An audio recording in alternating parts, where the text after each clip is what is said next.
2절에서 5절까지 우리 합독하겠습니다. 같이 읽을게요. 시작. 내가 너희에게서 다만 이것을 알려 하노니 너희가 성령을 받은 것이 율법의 행위로냐 혹은 듣고 믿음으로냐. 너희가 이같이 어리석으냐. 성령으로 시작하였다가 이제는 육체로 마치겠느냐. 너희가 이같이 많은 괴로움을 헛되이 받느냐. 과연 헛되냐. 너희에게 성령을 주시고 너희 가운데 능력을 행하시는 이의 일이 율법의 행위로서냐 혹은 듣고 믿음에서냐. 아멘. 오늘은 예수를 믿게 되었을 때 받게 되어지는 성령에 대해서 잠시 언급하도록 하겠습니다. 율법적 유죄주의자들이 율법을 지켜서 완전해져야만이 성령을 받는다고 주장을 했어요. 그래서 바울은 성령을 믿을 때 받았는지 율법을 지켜서 받았는지 너희들이 생각하라라고 지금 이야기하고 있는 거죠.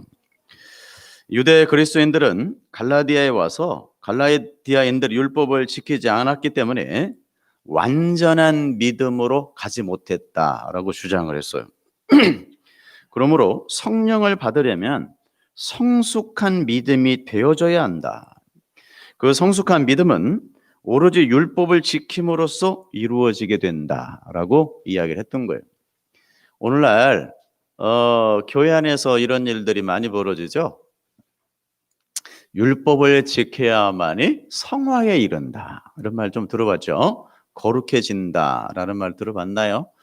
여러분, 우리가 율법을 지키지 않으면 온전하고 완전한 믿음에 이룰 수 없다라고 주장했던 것이 율법적 유대주의자들이 주장했던 내용인 거예요. 그 율법을 지키지 않았기 때문에 아직 어린아이의 신앙에서 성령을 받지 못했다고 주장을 하고 있는 겁니다. 더구나 갈라디안인들이 그렇게 된 것은 바울에 의해서 가짜 복음을 받아서 반쪽 복음만 전해 들었기 때문이다 라고 주장을 했어요. 반쪽 복음. 그러니까 완전한 복음을 증거한 게 아니고 바울이 반쪽 복음만 전해서 너희들이 어린아이의 신앙에 머무르고 있다라고 주장을 하고 있었던 것입니다. 여러분, 우리가 율법을 지켜야 완전한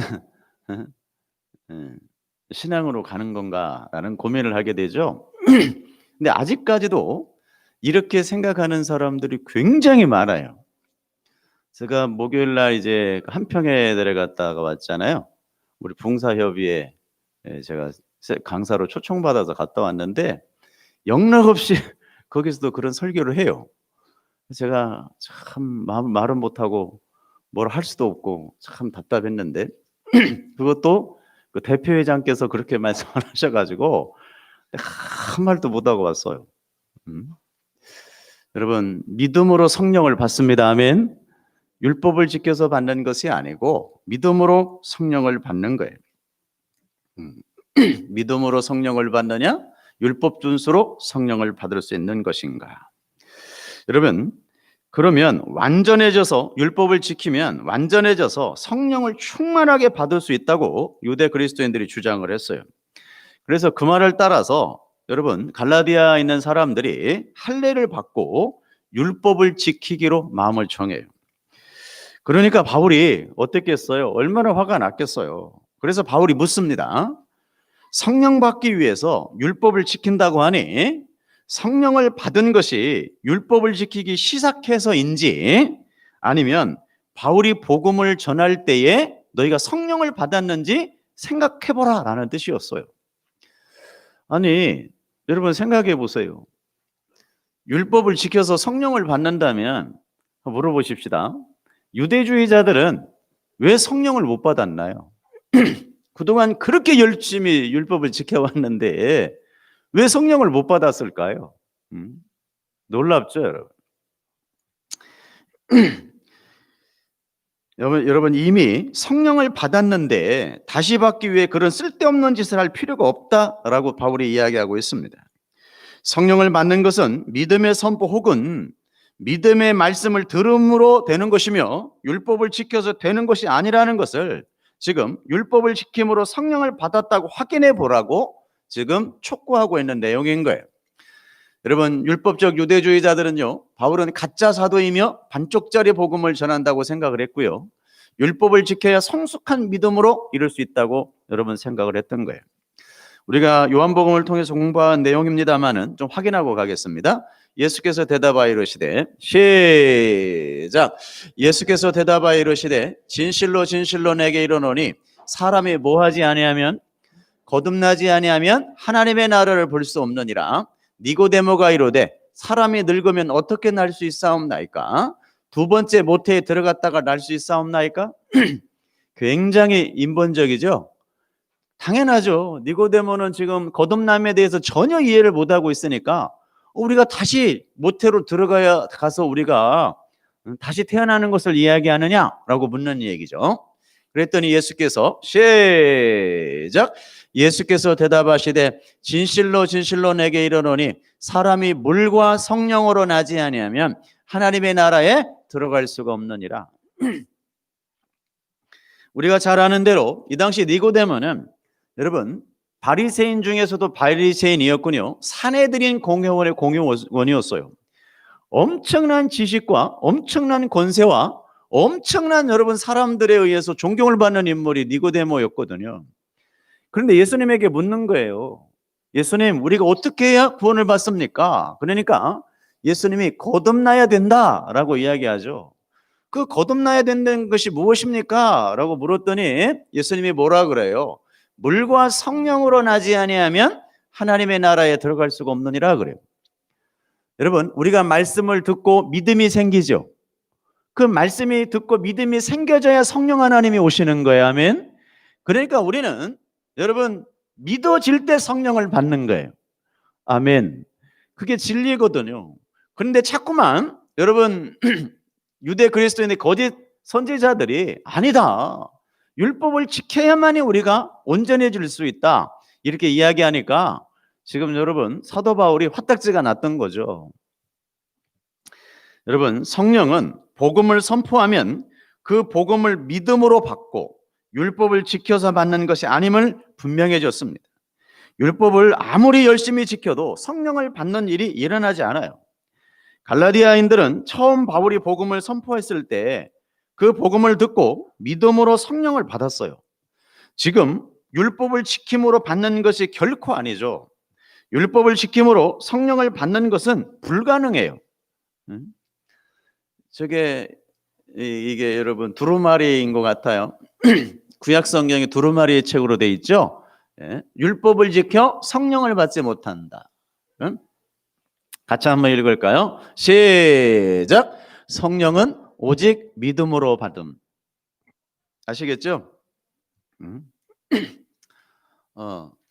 여러분 이 성령을 받는다는 것은, 성령을 받으면 여러분 믿음의 시작일까요? 믿음의 목표일까요?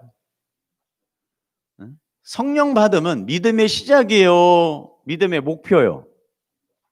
믿음의 시작입니다. 여러분 성령을 받기 위해서 율법을 지키는 게 아니에요. 여러분 성령 받으면 신앙생활의 시작인 거예요. 그래서 제가 여러 차례 설명해 줬죠. 우리의 죄된 우리 마음에 제일 하나님의 성령이 들어오시게 되어지면 그때부터 벌어지는 것이 뭐라 그랬어요? 영적 전쟁이라 그랬죠. 제라가 우리 속에 쑥 떨어져요. 이렇게. 그러면 그때부터 뭐가 벌어진다고요? 영적 전쟁이 벌어지는 거라고 그랬어요. 그래서 성령을 받기 위해서 율법을 지키는 게 아니고 여러분 성령을 받아야만이 신앙생활이 시작된다. 아멘. 여러분들이 지금 마음속으로 충분히 영적 전쟁을 하고 계시다면 여러분들은 지금 성령을 받은 사람이 분명합니다. 왜냐하면 성령을 받지 않는 사람은 괴로워할 필요가 없어요. 무슨 얘기인지 아시죠? 왜 괴롭습니까? 성령이 감화 감동을 하지 아니하시는데 여러분 괴로워할 일이 없는 거예요. 그런데 성령 하나님이 우리에게 들어오니까 그때부터 괴로워. 그때부터 여러분 내 마음에 부담이 생겨. 그때부터 내가 여러분 내가 이렇게 살아야 되는 게 맞나 고민이 생겨. 그걸 가치관의 변화라 그래 이야기했죠. 그게 성령 오심의 증거예요. 여러분 율법을 지킴으로는 의에 이룰 수 있다 없다? 여러분 율법을 지킬 수 있는 것은 한 명도 없다 그랬으니까 율법을 지켜서 의로움에 이룰 자가 있다 없다? 없어요. 오로지 예수 그리스도를 믿음으로만 우리가 의롭게 되는 거예요. 율법의 행위가 있기 전에 복음 선포를 믿음으로 성령을 받게 되어지는 거예요. 그런데 유대인들의 선동으로 그들은 계속하여 율법을 지켜야 한다고 믿고 있었습니다. 그 지킴이 완전해지면 성령을 받을 수 있다고 믿었어요. 언제 그 완전함에 이를 줄 아무도 몰라요. 왜냐하면 여러분 하나 물어볼게요. 율법을 어디만큼 지켜야 여러분 성령을 받습니까? 저는 유대주의자, 율법주의자들이 묻고 싶은 거예요. 성령을 어디만큼 지켜야 성령을 받냐? 율법이 613가지니까 한 반절 정도 한 300가지 지키면 성령을 받을 수 있을까요? 아니면 반절 좀 더 받아야 하니까 한 320가지 지키면 성령을 받나요? 기준이 없어요. 아니면 율법을 613가지니까 600가지를 지키면 성령을 받나요? 아니에요, 여러분. 이 땅에서 율법을 온전히 지켜낼 수 있는 사람은 있다 없다? 없어요. 그래서 의인은 없나니 하나도 없다라고 선포했거든요. 그런데 제가 두 번째 깜짝 놀란 것은 뭐냐면 그렇게 율법을 지켜야 능력을 받는다라고 생각을 해요. 그리고 축복을 받는다라고 설교를 하시더라고요. 여러분 율법을 지켜서 능력받고 율법을 지켜서 여러분 우리가 온전해지고 축복 받으셨나요? 우리는 율법을 안 지켜가지고 축복을 못 받은 건가? 이런 고민을 하게 되어져요. 도대체 그분들이 이야기하는 축복이라고 하는 것이 대부분 여러분 이 땅에 있는 거거든요. 내가 강건해지고 물질적으로 풍요로워지고 자녀들이 잘 되고 그 다음에 하나 더 있더라고요. 우리의 2세들이 앞으로 태어날 우리 2세들이 영원히 예수 믿고 축복받는 거까지 포함되어 있더라고요. 여러분 그건 몰라요. 아멘. 여러분 야곱이 이삭이 난 아들이 누구예요? 에서와 야곱이잖아요. 그렇죠? 그러면 여러분 생각을 해보세요. 이삭이 어떤 사람입니까? 순종의 대명사잖아요. 순종의 아들이라고 불려지는데 그 순종의 아들이 하나는 선택을 받고 하나는 유기당했잖아요. 여러분 설명할 길이 없어요. 그런데 우리는 내가 율법을 잘 지키고 하나님의 말씀대로 그게 명령이죠. 명령대로 잘 지키면 우리 2세들까지도 예수 믿고 복 받는다. 이렇게 여러분 생각을 하셔요. 여러분 죄송합니다. 아닙니다. 분명히 말씀드리지만 그럴 일은 벌어지지 않습니다. 아멘. 몰라요. 여러분 태어날 여러분의 자녀들이 다 예수 믿는다는 보장이 어디가 있어. 그런데 잘 들으셔야 돼. 우리에게 의무라는 게 있어요. 우리 믿음의 식구들에게는 의무가 있어요. 어떤 의무가 있냐면 여러분 18세 만 18세가 되기 전까지는 여러분들이 신앙으로 양육해야 될 의무가 있어요. 아멘. 그 나머지는 우리의 의무가 아니에요. 그들이 하나님을 만나고 그들이 하나님을 알아야 되고 그들이 여러분 주로 고백하고 인도함을 받아야 되는 것이지 우리의 의무는 벗어나요. 그러니까 제발 우리 자녀들이 저렇게 신앙생활 안 하고 저렇게 하는 거 자책하지 마시고 하나님의 의로운 오른손에 여러분 내려놓으시기를 주님의 이름으로 축복합니다. 아니 지금 교회 열심히 나온다 그래서 구원받았냐? 그것도 아니에요, 여러분. 전에도 이야기했지만 디오데레베 같은 사람은 교회에서 충성되게 일했거든요. 그런데 그는 교회에서 하는 일이 으뜸되기를 좋아했다라고 되어져 있거든요. 그건 신앙생활이 아니거든요. 그러니까 지금 교회 신앙생활 열심히 잘하는 것이 여러분의 자랑이 되거나 여러분의 위로가 되면 안 돼요. 언제 여러분 교회를 떠날지 아무도 몰라. 지금 여러분 신앙생활 안 하고 여러분 생각에 세상에서 방황하고 있는 자식들이 있을 수 있어요. 여러분 괜찮아요. 언제 돌아올지 몰라요. 여러분들이 시간이 아니에요. 하나님의 시간 안에 그 시간이 있는 거거든요. 그러니까 제발 여러분 이제는 여러분 신경 쓰세요. 제가 늘 이야기하는 겁니다만 여러분이나 잘하세요. 그게 우리가 갖는 여러분 신앙생활의 의미예요. 그런데 우리 이제 아직 중고등학교에 있는 아이들까지는 우리의 책임이 있어. 부모된 책임이.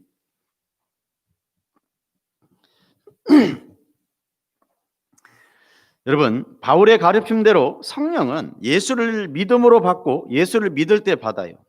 성령을 받는 단 한 가지 조건이 있어. 그게 뭐냐면 주 예수님을 자기의 구주로 믿는 것. 이게 여러분 성령을 받는 유일한 조건이에요. 회개하고 주 예수를 믿을 때 성령을 받습니다. 아멘. 성령 받음은 믿음 생활의 목표가 아니라 시작점이에요. 그래서 그리스도인들은 성령으로 시작을 해요. 성령을 목표로 하고 신앙생활을 하는 것이 여러분 율법주의라고 이야기해요. 그것을 현대 오순절 운동, 제가 오순절 신학에 있어서 성화론에 대해서 제가 논문을 쓴 사람인데요. 여러분 세컨드 블레싱, 두 번째, 세 번째 성령 받음으로 말미암아 우리가 능력을 받는다고 가리키는 것이 오순절의 성령 세례 사건이에요. 아니에요, 여러분. 우리는 예수를 믿을 때 성령을 받습니다. 아멘. 세컨드 블레싱, 서드 블레싱 이런 거 없어요. 있을 수가 없어요. 왜? 성령 하나님이 한 번 오시면 그 성령 하나님에 의해서 우리가 움직여지는 거거든요. 근데 어떻게 여러분 그 성령님이 왔다가 갔다가 또 왔다가 더 왔다가 이렇게 이야기를 하나요? 응? 근데 뭐라고 표현을 해야 되냐면 세컨드 블레싱, 서드 블레싱이 아니고 성령 하나님이 우리에게 강하게 역사하신다 이렇게 써야 돼요. 그걸 뭐라고 그러냐면 성령 충만이라고 불러요. 아멘. 그걸 다른 말로 이야기하면 거룩이라고도 불러요. 이해되셨나요? 그러니까 어떤 여러분 현상적인 것에 여러분 너무 현상적인 것에 너무 여러분 치우치지 않기를 원합니다. 아멘. 제가 이게 라이브만 아니면 굉장히 여러분들이 충격적인 이야기를 해드리고 싶은데 제가 좀 참겠습니다. 이따 오후에 제가 해드릴게요. 녹음 만들 때. 여러분이 굉장히 궁금해할 만한 제가 금요일에 잠깐 소개해드렸죠. 여러분 눈으로 보여지는 것이 얼마나 여러분 부질없는가를 저는 똑똑히 확인을 했어요.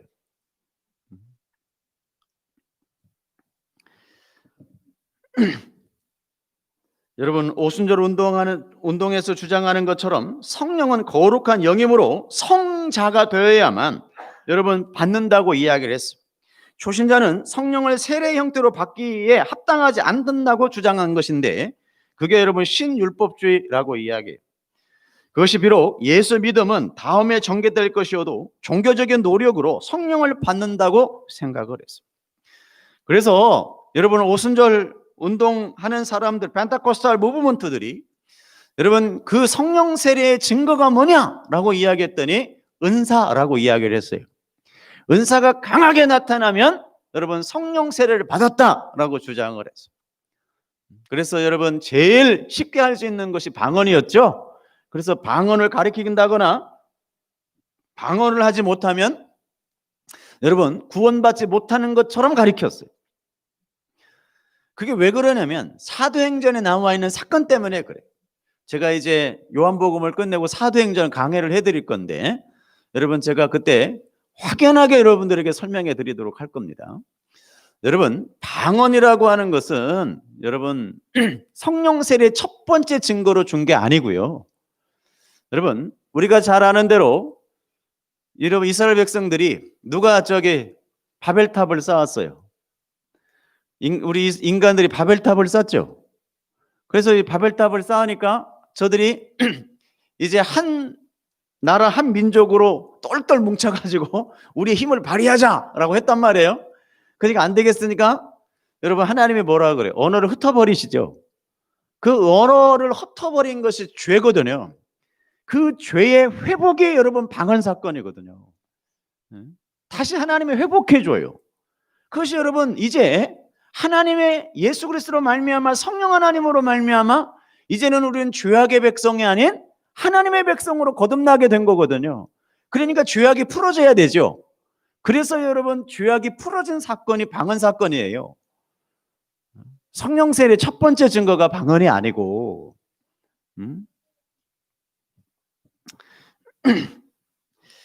이렇게 자기의 선한 노력으로 성령을 받으면 성령 받음이 은혜가 아니고 인간의 공로에 의해서 쟁취가 돼요. 이것은 은혜의 종교인 기독교 법이 아닌 거예요.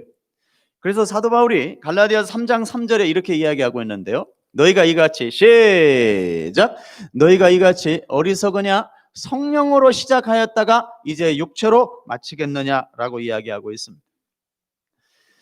여러분 갈라디아 교회는 이미 믿을 때 성령을 받아 믿음 생활을 시작을 했어요.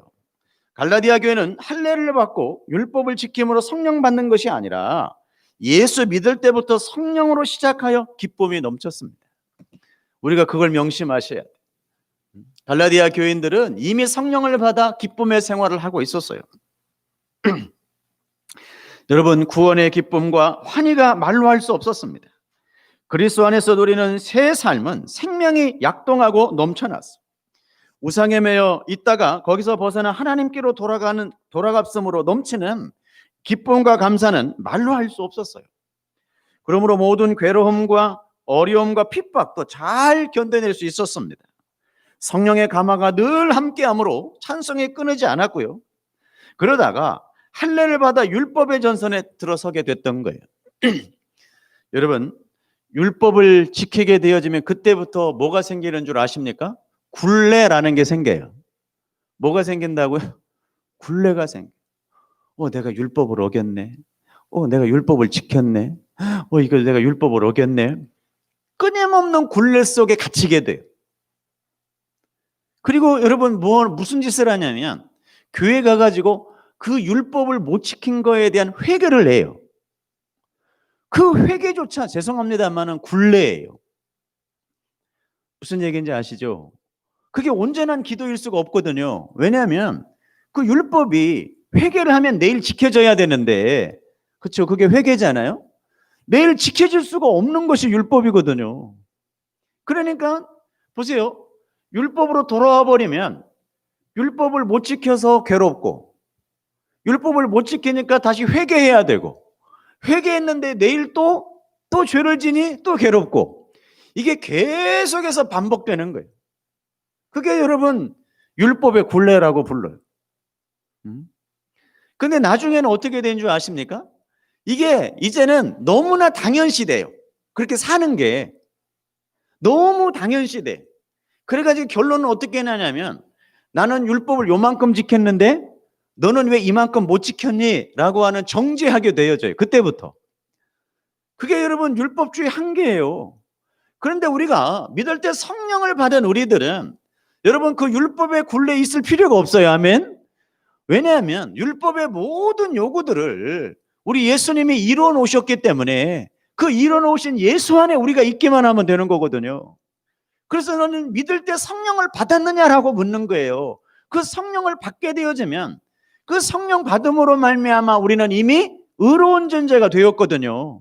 그래서 여러분 율법의 굴레에서 여러분 있을 이유가 하나도 없어요. 아멘. 그래서 여러분 율법을 지켜서 성화되고 거룩해지는 게 아니에요. 오히려 율법을 지켜서 여러분이 죄악의 사람이 되는 거거든요.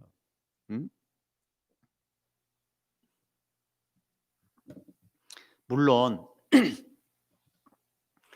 한 가지 여러분들에게 경각심을 줘야 될 일은 있어요. 제가 몇 주 전에도 설명했지만 여러분 율법주의로 사는 것이 쉬울까요? 은혜로 사는 게 쉬울까요?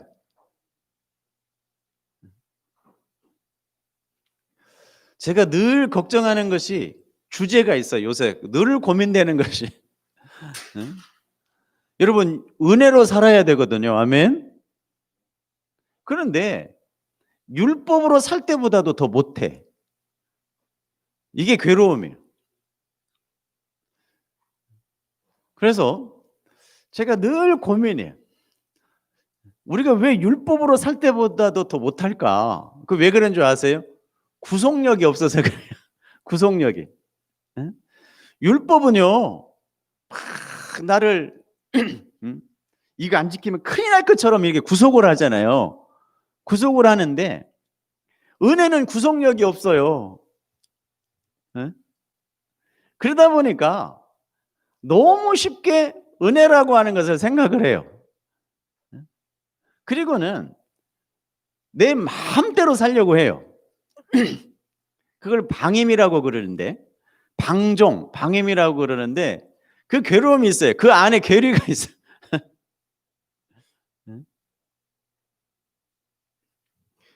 뭐 여기나 시골이나 코로나 문제는 뭐 거기도 문제가 많읍디다만 코로나가 걸리니까 이 자식 새끼들이 와보지도 않으면서 교회는 가지 말라 그런대. 아예 코로나 때문에 이제 여러분 시골 안 가. 부모 찾아볼 생각도 안 하고 이번 추석도 안 갔잖아요. 갈 생각도 안 하고 엄마도 교회 가지 마 그런대요. 그리고는 저 제주도에 가서 자빠져 있더라고요. 이런 건 뭐 방송해도 돼요. 그렇잖아요.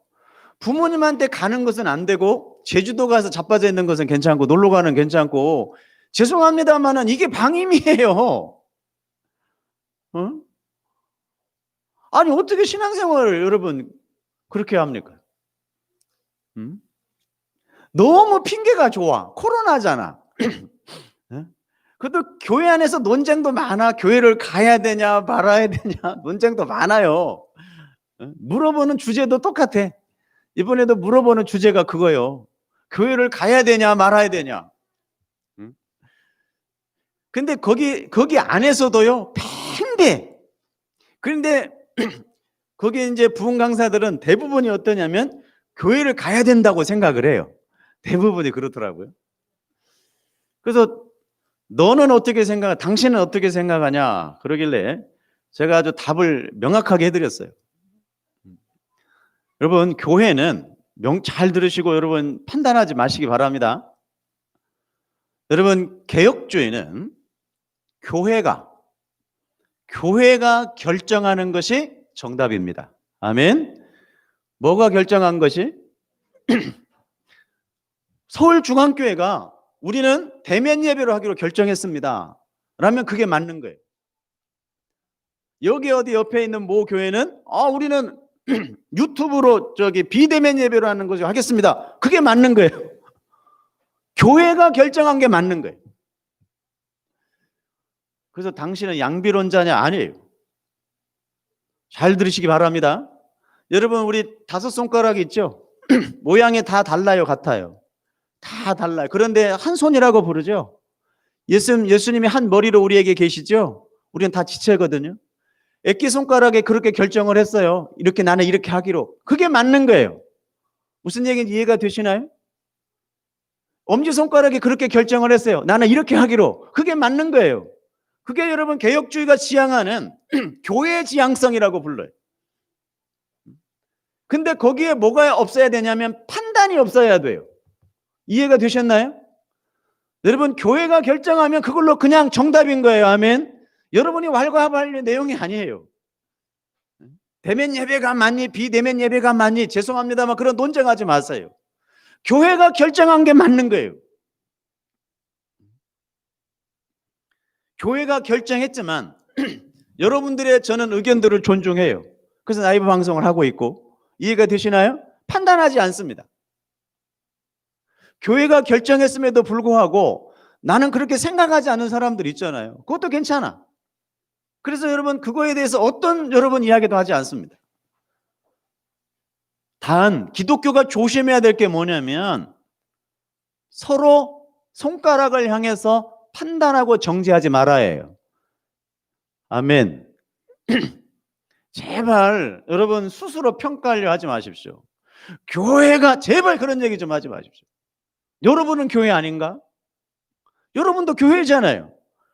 여러분이 교회를 욕하면 여러분도 욕을 하는 거예요. 여러분에게.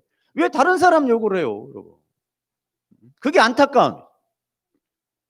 대면 예배를 하고 안 하고가 문제가 아니라 서로 교인들끼리 서로 아파요. 서로 너무나 아파. 교인들끼리 나무래. 네가 잘했니? 내가 못했니? 그게 어딨어 교회 안에. 응? 상식이 있느니 없느니. 언제 기독교가 상식이 있었어요? 기독교가 상식이 있는 종교인가요? 여러분 배타적 종교인데 무슨 상식이 있어요 교회가. 응? 기독교는 여러분 세상 사람들이 이해할 수 없는 종교예요. 근데 무슨 여러분 그게 비인격적이니 인격적이니 그런 논리를 펴요.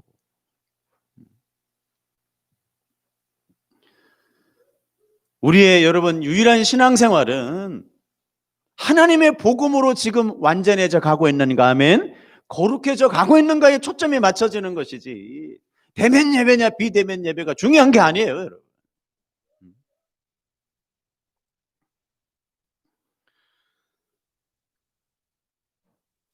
유대인들은 율법의 멍에 벗기를 그렇게 원했음에도 못 벗었는데 죄와 악년들의 세력에서 해방되어 자유로운 사람들이 다시 그 율법의 멍에를 매기로 했으니 이 얼마나 어리석으냐라고 여러분 사도 바울이 이야기하고 있는 거예요. 갈라디아 사람들은 영의 사람이었는데 영이 오기 전에 하던 육체의 삶의 방식으로 돌아가 버린 거예요. 이제는 성령에 의해서 인도함을 받고 살아갔는데 다시 뭐로 돌아갔어? 율법으로 돌아가 버린 거예요. 내가 율법을 지켜서 내가 성령을 받겠다고 인간의 의로움을 내세우기 시작을 한 거예요. 그게 여러분 세상적 방법이죠.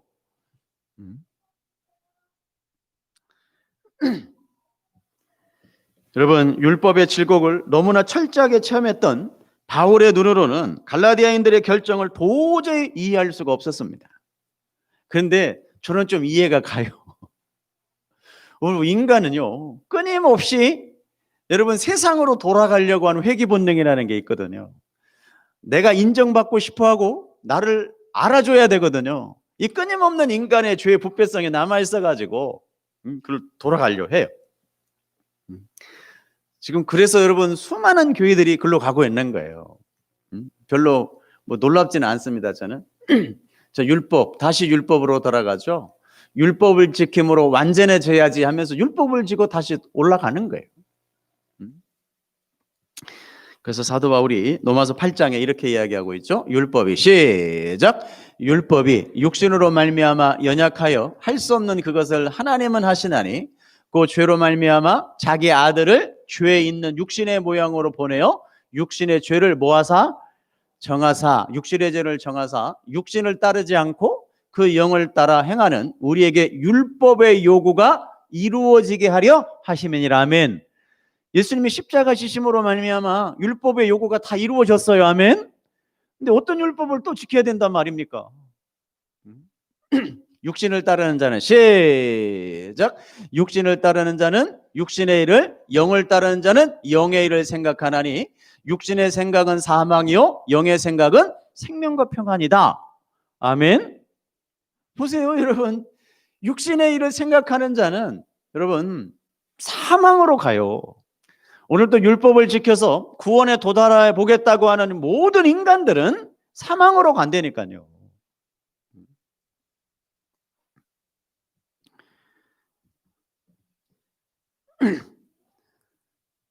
여러분 근데 노파심이 있어.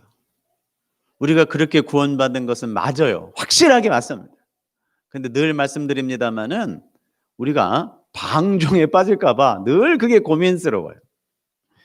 성령 받은 신령한 자들이 성령을 받기 위해 율법을 지키기 시작한 것은 육으로 마치는 일이죠.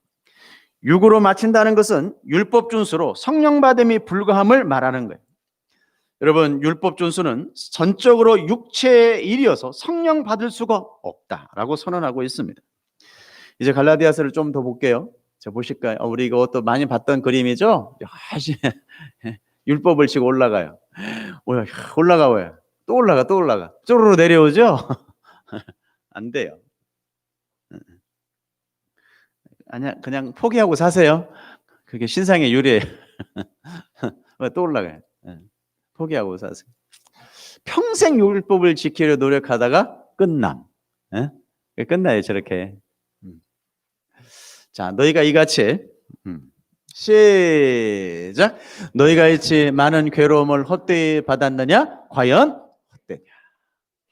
여러분, 갈라디아 교인들이 예수 그리스도를 믿음으로 말미암아 많은 괴로움에 부딪혔죠. 많이 힘이 들었어요. 고난도 받고 핍박도 받고. 그래서 그 많은 괴로움을 헛되이 받았느냐 그 말이에요. 여러분, 율법을 같이 지키면 여러분 괴로움을 받을 일이 있어요, 없어요? 없어요. 그런데 여러분, 율법을 내팽개쳐 버리니까 유대인들에 의해서 엄청난 공격을 당했거든요. 그러니까 그 괴로움들 네가 어떻게 할 건데? 그동안 네가 괴로움 당한 것들은 헛되이 받은 거냐? 라고 사도 바울이 묻는 거예요. 과연 헛되냐라고 묻죠. 여러분, 예수 믿음으로 받은 많은 핍박과 환난이었죠. 그러나 그런 것들은 예수 그리스도에게서 받은 생명의 기쁨과 즐거움에 비하면 아무것도 아니었어요. 그래서 우리가 여러분 노마 시대 때나 여러분 초대 그리스도인들이 당연한 환난 받는 것을 당연한 것으로 여기죠. 그럼에도 불구하고 기쁨으로 그 사역을 감당하죠. 그런데 이제 율법으로 돌아가 버리면 어떤 일이 벌어지게 될까요? 라는 것이에요. 여러분, 할례를 받아 율법을 지키면 그런 구원의 기쁨과 환희는 없어지고 불안하고 언제나 육이 역사예요. 평안이 사라집니다. 그렇게도 많은 어려움들을 당하고 잘 이겨냈는데 이제는 이런 생명의 길에서 떠나 육체의 일로 성령을 얻으려 하니 될 리가 없죠. 이전에 받아 견뎌낸 어려움들이 아무 쓸모가 없게 되는 거예요. 그런 고난이 다 헛되이 받은 것이 되는 거예요. 다시 육체의 삶으로 돌아가 버리면 그렇게 받은 많은 어려움은 아무런 가치도 없는 거예요. 그것을 뭐라 그러냐면 헛되이 고난받음이라고 불러요. 그렇게 고난받으며 지킨 믿음을 율법과 할례의 자리를 내어놓게 된 거예요. 여러분, 이스라엘 이방인들이 선민이 되려 하면 했던 행위가 뭐예요? 할례죠. 할례로 돌아가 가지고는 나로 이제 누가 되었다라고 생각을 하는 거예요? 선민이 되었다라고 생각하는 거예요. 그게 할례 사건이에요. 그러니까 이제 선민이 되었으니까 뭘 지켜야 돼? 율법 지켜야죠. 그 내용인 거예요. 보세요, 여러분. 할례라고 하는 것을 행하면 이제 뭐가 생겨? 특별한 선민이 돼요. 특권의식이 생긴단 말이에요. 그게 여러분 갖는 어려움이, 신앙생활의 어려움이에요. 지금 잘 들어보셔요. 여러분 세컨드 블레싱, 서드 블레싱 이런 게 받았어. 혹시나 그런 일은 없지만 그런 은사들이 강하게 나타나게 되어지면요, 나타나는 현상이 뭐예요? 특권의식이에요. 특권의식. 이해되시나요? 나는 이렇게 큰 능력을 행하는데 에 대한 특권의식이에요. 왜 너는 그런 능력이 없니? 맞나요? 잘 들어봐요. 나에게는 나는 이렇게 해가지고 이렇게 큰 능력 받았는데 너는 왜 그런 능력 없니? 라고 하는, 여러분, 그때부터 다른 사람을 아랫사람으로 평가받기 시작을 해요. 그게 특권의식이에요. 아니, 여러분, 신앙생활이 그런 게 어디가 있어요? 여러분, 성령도 뭘로 받아요? 하나님의 선물이죠. 아멘. 은사도 하나님의 선물 맞죠? 누가 준 거예요? 하나님이 준 거예요. 하나님이. 그런데 내가 특권의식을 가져요. 그게 여러분 선민이 가졌던 할례 받은 사건들의 의미예요. 근데 그 짓을 오늘 여러분 신비주의 운동하는 사람들이 그대로 지금 답습하고 있는 거예요. 나는 이렇게 능력이 많다. 그래서 도대체 제가 물어봐요. 그 하나님이 준 건지 사단이 준 건지 난 구분이 안 간다. 하나님이 주신 은사라면 그렇게 교만할 리가 없다. 정말 좀 너무 어폐가 있나요? 하나님이 주신 거라면 어떻게 그렇게 교만을 떨어요? 근데 교만해져야 또 인간이 엄청 웃기는 존재잖아요, 우리가. 나에게 어떤 그런 은사가 나타나면요, 나도 모르게 교만해져요. 그게 우리 인간이에요. 그런데 한 가지 여러분 꼭 알아야 돼요. 그게 계속해서 그럴 수가 없어요. 진짜 그분이 하나님의 사람이라면 그렇게 여러분 평생 그렇게 살 수가 없어요. 그게 얼마나 부질이 없는가, 그것이 얼마나 헛된 건가를 깨닫게 돼요. 왜냐하면 여러분 사도들이 다 그랬거든요. 사도들이 능력을 행하니까 안진뱅이도 일으키고, 그죠? 기적이 일어나니까 베드로가 뭐라 그래요? 내가 내게 주는 것이 아니다. 하나님이 하신 것이다. 여러분, 바울이 능력을 행하니까 여러분, 수리아 사람들이 제사를 지내려고 했죠. 저건 하나님의 시간, 제사를 지내려고 했다니까. 그러니까 바울이 어떻게 했어요? 화를 냈죠.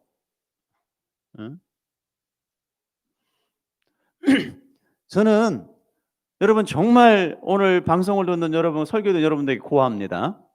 교회에서, 기독교 안에서 뿌리채 사라져야 될 것들입니다.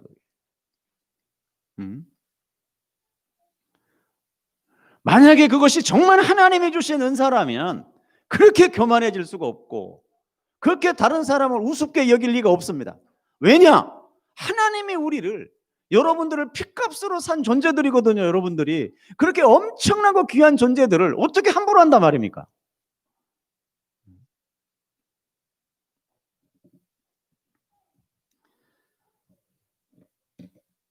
여러분, 갈라디아인들이 그렇게 고난받으며 지킨 믿음을 율법과 할례의 자리를 빼앗겨 버린 거예요. 할례를 받고 율법을 지킨 후로부터 처음 믿을 때의 기쁨과 즐거움이 사라져 버립니다. 감동이 없어요. 그때 무미건조한 신앙생활을 할 수밖에 없는 거예요. 이런 생활을 위해 영 안에서 사는 삶을 포기해요. 왜냐하면 할례를 받아 율법의 멍에를 벌 수 없기 때문입니다. 여러분, 우리의 신앙생활에 늘 여러분 하나님만을 바라보며 성령 하나님의 인도하심을 받기를 주의 이름으로 축복합니다. 여러분이 지금 몸이 건조해져 가고 있다면 분명히 여러분의 지금 신앙에 문제가 생겼다는 것만 명심하시면 됩니다. 하나님의 말씀을 읽을 때, 하나님의 말씀을 묵상할 때, 하나님의 말씀을 들을 때에 여러분의 마음속에 여러분 어떤 감화 감동이나 어떤 여러분들에게 느끼는 그런 것들이 없다면, 몸이 건조해졌다면 여러분의 신앙에 지금 문제가 생긴 거다. 이건 확실해요. 그럴 수가 없어요. 복음은 언제나 여러분 무서운 칼날처럼 여러분들을 휘벼놔요. 하나님의 말씀은 운동력이 있다는 뜻이 그 뜻이에요. 그래서 여러분의 골수를 흔들어 놔요. 칼로 오려내요. 그러니까 아프죠. 근데 나는 몸이 건조해져 있어. 이건 신앙생활이 아닙니다. 엄밀하게 말하면. 아니, 매일 그럴 수는 없지만 여러분 정신 바짝 차리셔야 됩니다. 지금은 여러분 수많은 메시지들이 쏟아내지고 있잖아요. 복음을 구별할 길도 없어요. 여러분의 실력으로 구분이 안 돼요. 이게 복음인지 저게 복음인지를 몰라요. 어떻게 구분해낼 거예요? 그래서 부지런히 여러분들 공부하셔야 되고, 부지런히 하나님의 말씀을 묵상하셔야 돼요. 제발 여러분 좀 공부 좀 하십시오. 열심히 공부 좀 해요. 여러분 바쁜 거 저도 잘 알아요. 얼마나 바쁘게 살아요. 저 잘 알아요. 얼마나 바쁘실까, 얼마나 힘들까 잘 알아요. 여러분 세상 사는데 얼마나 힘들어. 저 너무 잘 알아요. 그런데도 놀 수 없는 거예요. 여러분들은 몸이 건조해져요. 신앙생활이 한 치 앞을 내다볼 길이 없어요. 그러다가 그냥 세상 사람처럼 사는 거예요. 그냥 밥 벌어 먹고 살아야 되니까. 그리고 그냥 살아. 그리고 또 이제 교회 또 와. 그걸 반복하다가 그냥 끝나는 거예요. 그걸 굉장한 안타까움이죠, 여러분.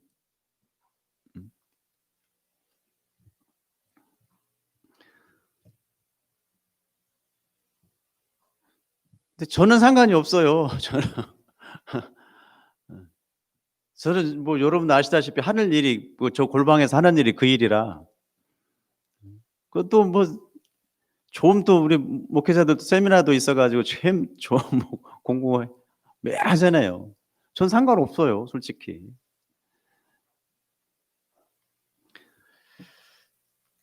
자, 갈라디아서 5장 3장 5절 보고 좀 마칠게요. 너에게 시작. 너에게 성령을 주시고 너희 가운데서 능력을 행하시는 이에 일이 율법의 행위에서냐 혹은 듣고 믿음에서냐. 아멘. 여러분 우리는 듣고 믿음으로 말미암아 성령의 능력을 받고 살았습니다. 아멘. 여러분 성령의 능력을 다 받고 사시죠? 그게 또 뭔 뜻인지 모르시나? 파워십이 아니라 그랬어요. 능력은 제가 뭐라 그랬죠? 자, 한번 공부했으니까 한번 또 점검해 보죠. 자, 하나님의 능력이 뭐라 그랬죠? 예? 예, 예. 다섯 명 한번 얘기해 봐. 너 뭐라 했잖아요. 예? 얘기해 봐. 아니 왜 이야기했는데 왜 틀릴까 봐? 걱정하지 마. 여기 반절 이상 다 틀려. 내가 장담하건대 반절 이상 다 틀려. 여러분 제가 하나님의 나라 강해하면서 설명해 줬죠? 하나님의 능력이 뭐라 그랬죠? 그러니까 큰 소리로 해야지. 그렇지. 다 들으셨죠? 만물의 찍기가 되어지는 능력. 그걸 다른 말로 이야기하면 자기 부인의 삶. 다른 말로 이야기하면 거룩. 이해되시겠죠? 그게 능력이거든요. 그 능력 받아 사시기를 주의 이름으로 축복합니다. 아멘. 그게 진짜 능력. 세상이 낼 수 없는 능력.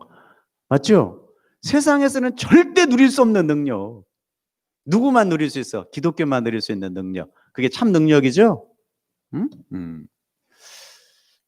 자, 사도행전 19장 2절 한번 볼까요? 이르되 너희가 뭐죠? 여기 나오죠. 답이 나오죠. 이르되 시작. 이르되 너희가 믿을 때에 성령을 받았느냐? 이르되 아니라 우리는 성령의 계심도 듣지 못했다 그러죠? 여러분 보세요. 너희가 믿을 때 성령 받는 게 맞아요? 틀려요? 맞아요.